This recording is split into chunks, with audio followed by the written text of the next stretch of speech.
warahmatullahi wabarakatuh. Saya berdiri di sini sebagai pecinta, sebagai murid, dan khususnya sebagai pelayan. Sebetulnya saya kesini hanya menjalankan perintahnya Habib Muhammad Rizik Syihab yang diteruskan lewat menantu beliau Habib Hanif. Ngomong ke saya, antum diundang untuk walimah akad nikah putri beliau dan Nabi Muhammad SAW. Walaupun dari Solo nyopir sampai sini, alhamdulillah nggak capek Habib. Jadi kamu kalau cinta terus kamu lelah, berarti palsu cintamu. Ini kalau yang di sini kemudian merasa pegel-pegel, palsu. Cinta itu menghapus segala luka. Cinta itu akan membuat seorang lupa akan duka. Cinta itu akan membuat seorang hidup dengan penuh keindahan, tanpa ada rasa sikta dan tanpa ada rasa yang gak enak dalam hidupnya. Semuanya jadinya enak. Karena cintalah apapun yang gak enak buat Habib Rizik jadinya enak. Kalian melihat beliau gak enak, beliau gak enak, itu yang kalian lihat. Tapi karena mahabbat tuh, karena cinta beliau pada Allah Subhanahu wa ta'ala, karena cinta beliau pada kakeknya, yaitu baginda Muhammad Sallallahu alaihi wasallam, karena cinta beliau kepada neneknya, yaitu Sayyidah Khadijatul Kubra, karena cinta beliau kepada neneknya Sayyidah Fatimatus Zahra, karena cinta beliau kepada leluhurnya Bani Alawi, maka semuanya menjadi ringan buat Habib Muhammad Rizik Syihab sekeluarga. Bukan cuma beliau, istri beliau tercinta, anak-anak beliau, menantu beliau, semuanya hidup dalam rasa nikmat yang luar biasa, meskipun pandangan orang rasanya enggak enak. Kenapa? Satu kata, cinta. Ikhwani rahimakumullah, dari dulu saya ngomong, saya beda sama Habib Rizik. Gak akan saya rubah cara saya, dan saya gak ingin Habib Rizik berubah caranya. Habib Rizik tukang masak, saya tukang makan. Saya yang enak-enak saja, yang bagian makan. Habib Rizik bagian masak. Biarkan beliau masak dengan cara beliau, mari kita makan dengan cara kita makan. Maka kita akan menikmati kehidupan ini dengan nikmat yang luar biasa. Saya cuma mau nyampaikan pesannya Nabi Muhammad SAW. Duduk di situ tadi saya cari-cari, internetnya rupanya down. Internet down. Sementara kalau saya buka hafalan saya lebih down lagi. Ya, daripada saya salah, saya doa, ya Allah, mudah-mudahan internetnya nyampe ke handphone saya. Alhamdulillah nyampe. Begitu nyampe langsung saya capture, takut hilang lagi Habib. Insya Allah nggak salah lagi ya. Ingat ya, ini yang ngomong bukan saya. Siapa yang ngomong? Nabi Muhammad Sallallahu alaihi wasallam. Dengarkan.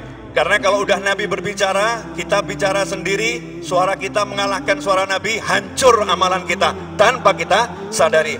Karena itu Imam Malik rahimahullah kalau baca hadis Nabi Muhammad SAW suaranya keras, rahmatan lil ummah, sayang sama umat. Jangan sampai ada umat yang nanti suaranya mengalahkan ketika beliau mewakili Nabi Muhammad SAW. Karena ketika seorang mengucapkan qala Rasulullah, berkata Rasulullah SAW, saat itu lidahnya menjadi lidah Nabi Muhammad SAW. Saat itu suaranya menjadi suara Nabi Muhammad SAW. Saat itu beliau menjadi orang yang menduduki makam tabligh, penyampai dari Nabi Muhammad Sallallahu alaihi wasallam. Qala Rasulullah Sallallahu alaihi wasallam, ayab'athanallahu aqwaman yawmal qiyamah fi wujuhimun nur ala manabiril lu'lu' yaghbituhumun nas laysu bi anbiya wala syuhada. Qala fajatha arabiyyun ala rukbatihi faqala ya Rasulullah jullahum lana na'rifhum. Qala hum almutahabbuna fillah min qabail syatta wa biladin syatta yajtami'una ala dzikrillah yadhkuruna. Rawahu at-Tabrani bi isnadin hasan. Terjemahannya begini kurang. Ternyata itu yang di atas panggung bukan nabi, yang diangkat di atas panggung bukan mujahid-mujahid yang gugur fisabilillah. Anbiya punya makam yang lebih tinggi, syuhada punya makam yang tinggi. Tetapi orang-orang ini membuat nabi pun heran, membuat syuhada pun tercengang. Siapa orang ini? Maka Nabi Muhammad SAW saat itu terdiam, tidak melanjutkan ucapannya. Fajazah Arabi. Tapi ada satu orang dusun. Orang dusun itu orang yang polos, orang yang gak kenal politik, orang yang gak kenal urusan A sampai B. Urusannya hanya Nabi Muhammad sallallahu alaihi wasallam. Maka ia pun merangkak mendekati Nabi Muhammad sallallahu alaihi wasallam. Kalau nanti di akhirat orang-orang itu akan membuat umat manusia kebingungan, keheranan. Orang-orang itu akan buat manusia penasaran, siapa mereka, siapa mereka. Maka di dunia ini aku ingin mengenal mereka ya Rasulullah. Jallahum lana ya Rasulullah, tolong tunjukkan siapa mereka-mereka itu, na'rifhum, agar kami bisa mengenal mereka. Ikhwani rahimakumullah, pengen gak kita kenal sama beliau-beliau? Pengen gak kita kenal sama beliau-beliau? Pengen gak kita melihat wajah beliau-beliau? Camkan ucapan Nabi Muhammad sallallahu alaihi wasallam. Faqala hum al-mutahabbuna fillah. Mereka adalah orang-orang yang saling mencintai di jalan Allah. Mereka adalah orang-orang yang saling mencintai di jalan Allah. Min qabail syatta wa biladin syatta. Mereka dari suku bangsa yang berbeda-beda. Mereka dari kota yang berbeda-beda. Yajtami'una ala dzikrillah yadhkuruna. Mereka kumpul untuk ingat Allah. Mereka kumpul untuk mengagungkan Allah. Mereka kumpul untuk sebut-sebut Allah. Hasilnya apa? Setelah kumpul mereka berzikir, mengingat Allah Subhanahu wa ta'ala. Maka bersyukurlah Andalah orang-orang tersebut. Apakah Anda mencintai Habib Rizik Syihab? Apakah Anda mencintai keluarga beliau?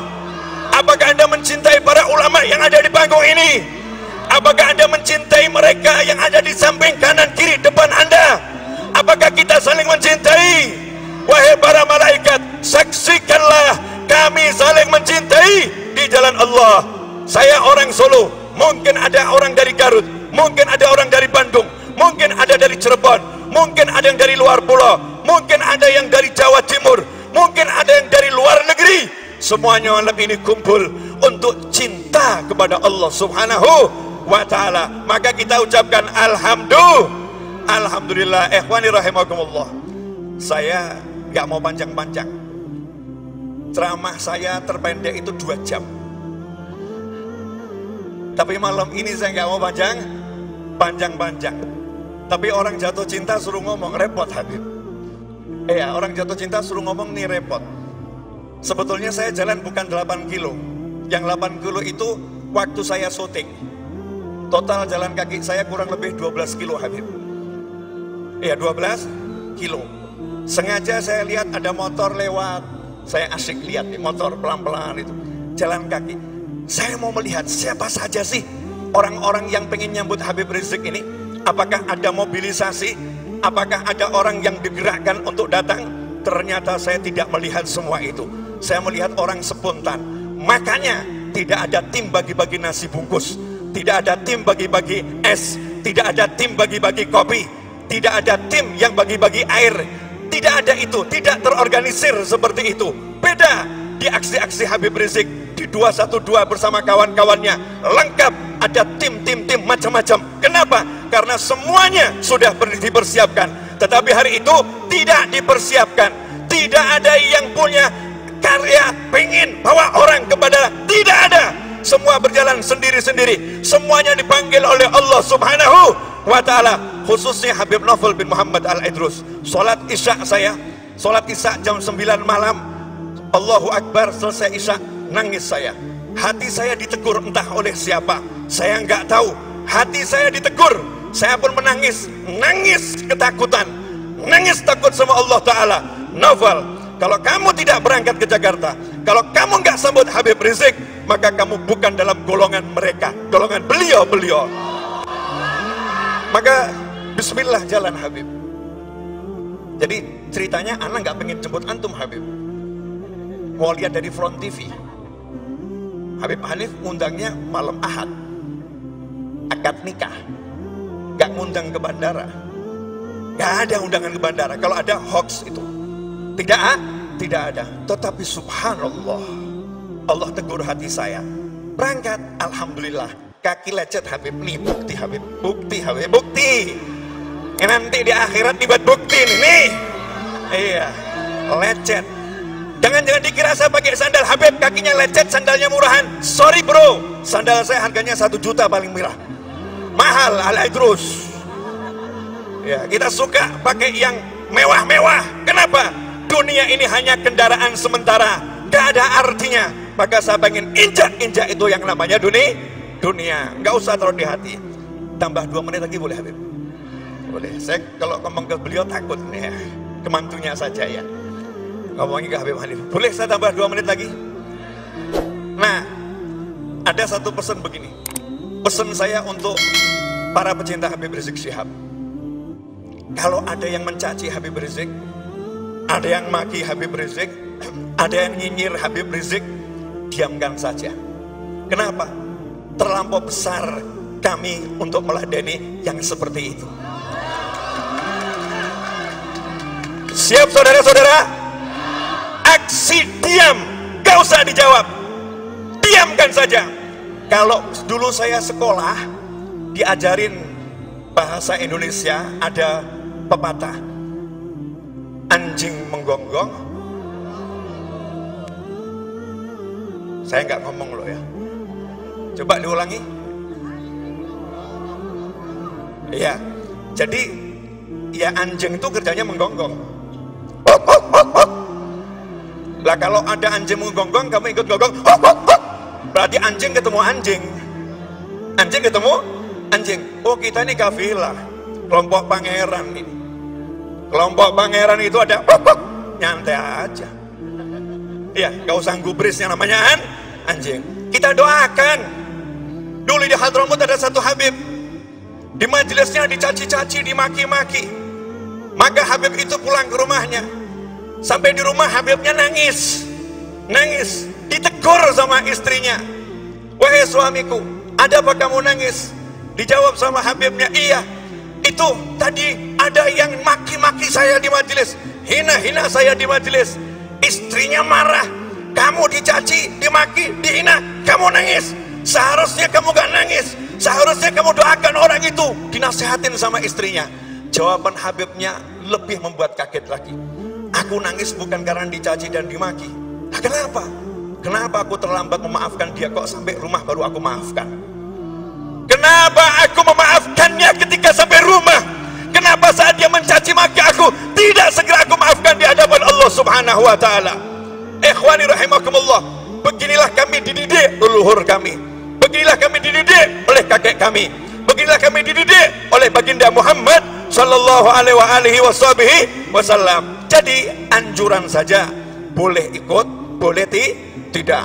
Setiap orang boleh jalan dengan caranya masing-masing. Cara Habib Novel, yang mau menggonggong silahkan menggonggong. Tapi kita akan tunjukkan karya. Siapa yang berjuang di Aceh? Saya mau curhat dikit boleh nggak? Saya kan dulu pengen ceramah di Aceh Habib, tapi nggak pernah diundang. Akhirnya tibalah undangan. Dan salah satu undangan itu ada juga, setelah itu undangan lagi, setelah itu undangan lagi. Nah, saya diajak keliling itu ke Aceh. Habib, ini monumen korban tsunami. Saya kaget karena di tengah kota ada kapal yang besarnya luar biasa. Ini mungkin jarang ustadz yang mau menceramahkan, mungkin jarang ini Habib juga menyampaikan, tapi ini harus diungkap fakta. Kerja anak cucu Nabi Muhammad SAW. Bagi yang masih ragu nasabnya Habib Rizik, tanya kepada pengurus Robitoh Alawiyah, jelas nasab beliau. Ya, tanya saja ke sana. Yang masih ragu, kalau masih ragu, nanti di akhirat saya doakan ketemu kakeknya, nanya langsung, bener beliau ini cucumu nggak gitu? Ya nanya langsung, saya doakan. Tapi Habib Rizik butuh pengakuan, cucu Nabi atau bukan cucu Nabi. Berjuang untuk kekasihnya baginda Muhammad sallallahu alaihi wasallam. Singkat cerita, ini orang Aceh bilang ke saya, Habib, itu Masya Allah waktu tsunami, Alhamdulillah ada Habib Rizik Syihab. Beliau bawa itu murid-muridnya. Itu jenazah yang udah usianya 3 hari, udah seminggu. Di bawah kapal itu ada jenazah. Kapal bawahnya ada jenazah. Kami tidak berani masuk, takut kalau kapalnya itu bergerak kemudian kejatuhan. Tapi Habib Rizik merangkak di bawah kapal, mengambil jenazah itu, menjalankan tugasnya bagi seorang muslim. Bukan beliau yang cerita, saya nggak pernah dengar cerita dari beliau. Bahkan saya nggak pernah bicara, kecuali tahun 2007 saya pernah bicara, tahun 2004 saya pernah bicara atau beliau, atau tahun 97. Kalau nggak 97, 2004 ketika beliau berkunjung ke Solo di rumahnya Habib Zakir bin Abdurrahman Assegaf, saya kasih hadiah beliau buku terjemahan saya, Manhaj Dakwah, yang di depannya ada gambar foto Habib Umar bin Muhammad bin Salim bin Hafidh dan Abu Yazid Muhammad bin Abi al-Maliki. Saya jadikan foto cover apa yang dilakukan Habib Rizik. Maka beliau langsung pegang buku itu sambil menciumi cover tersebut. Syekhi, huma syekhi, kedua orang ini guru saya. Diciumin itu foto ulama oleh Habib Muhammad Rizik Syihab. Setelah itu saya nggak pernah ngomong lagi sama beliau. Sampai kemarin saya berangkat umroh, saya berkali-kali umroh, nggak sampai 5 kali ya, nggak sampai 5 kali umroh. Haji 2 kali, diajak orang-orang, ayo ketemu Habib Rizik. Saya bilang, nggak mau, kesian, dari jauh saja, dari jauh saja. Tapi kemarin ini, Maret, saya umroh, saya pengen ketemu Habib Rizik Syihab. Qadarullah ketemu. Disitulah saya ngomong sama Habib Rizik Syihab. Setelah sekian lama, dan tidak ada cerita tsunami. Beliau nggak pernah bangga-banggakan dirinya. Saya begini, saya begini, saya begini, saya begini, saya begini, saya begini, saya begini, saya begini. Nggak ada semua itu. Nggak pernah disampaikan kepada saya. Tapi masyarakat Aceh yang bercerita dan bangsa ini berhutang kepada beliau atas perjuangannya yang luar biasa. Oh, ini Aceh nih ya. Akhiron, saya dengar Habib, saya mau konfirmasi langsung. Karena orang zaman sekarang ini sukanya dengar tapi nggak pernah konfirmasi. Pondok antum yang ada di Puncak, namanya apa? Pondok Syariah, Markas Syariah, lanjutannya Argo, Agrokultural Megamendung. Ya, luasnya berapa Habib? Luasnya hampir 80 hektar. Al-Fakir dengar antum punya rencana nanam 200.000 pohon di sana. Betul kan? 1 juta. Nah, ini langsung saya konfirmasi ya. Habib Rizik Syihab di pondoknya yang kurang lebih 80.000 hektar itu mau nanam 1 juta pohon. Sudah tertanam 200.000. Ya. Kenapa? Nih ya, cucu Nabi dengerin nih. Otaknya dari Nabi Muhammad SAW. Di tubuhnya mengalir darah baginda Muhammad SAW. Wa'lamu anna fikum Rasulullah. Buka Al-Quran. Kalian umat Islam, setiap Nabi Allah beri wasiat. Katakan kepada kaummu, tidak minta upah apa-apa. Katakan kepada kaummu, kami tidak minta upah apapun kepada kalian. Khusus kepada Nabi Muhammad SAW beda perintahnya. Illal mawaddata fil qurba. Semua Nabi Allah perintah, jangan minta upah dari kaummu, jangan minta upah dari kaummu, jangan minta upah dari kaummu. Tetapi untuk baginda Muhammad SAW ada tambahan ayatnya, illal mawaddata fil qurba. Katakan pada kaummu, karena Nabi nggak mau nyampein, Allah yang perintah. Aku tidak minta kepada kalian semua upah atas perjuanganku, lelah-lelahku, illa, kata Allah, kecuali al-mawaddata fil qurba, rasa cinta yang mendalam kepada orang-orang yang punya hubungan kekerabatan denganku, dengan Nabi Muhammad SAW.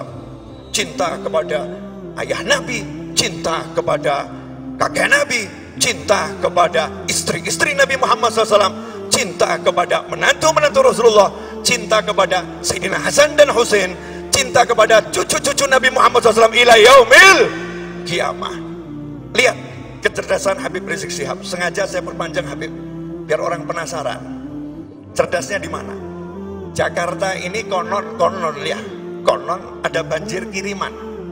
Betul. Katanya, saya nggak tahu, takut kalau saya ngomong orang Bogor tersinggung nanti. Katanya banjir kiriman ada yang dari atas sono ya. Hujan di atas sono, kemudian turun ke Jakarta, Jakarta banjir. Jadi sumbernya banjir dari mana ini? Dari atas, bener.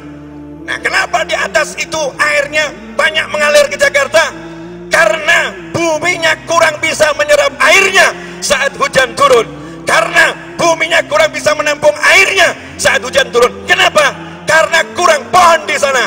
Maka beliau siapkan 1 juta pohon untuk menangkap air hujan sehingga tidak membuat Jakarta banjir. Ini cucu Nabi Muhammad SAW. Kata ya Habib. Insyaallah. Nah, ini kalau saya suruh mengungkap hasil kerja beliau ya sampai subuh. Itu yang buat saya jatuh cinta. Itu yang buat saya jatuh cinta. Kerja. Itulah beliau. Kerja. Itulah beliau. Habib Muhammad Rizik Shihab. Saya sebagai muslim, saya sebagai WNI mengucapkan jazakumullah khairan ya Habib atas semua lelahmu, atas semua kerjamu. Semoga Allah membalasnya dengan balasan yang besar untuk dirimu, orang tuamu almarhum ayahmu yang ada di alam barzah sana, dan untuk yang hidup dari keluargamu. Semoga panjang umur, sehat walafiat untuk pasangan hidupmu, untuk anak keturunanmu, untuk pecinta-pecintamu. Semoga semuanya dalam riayah jaddukum Muhammad SAW.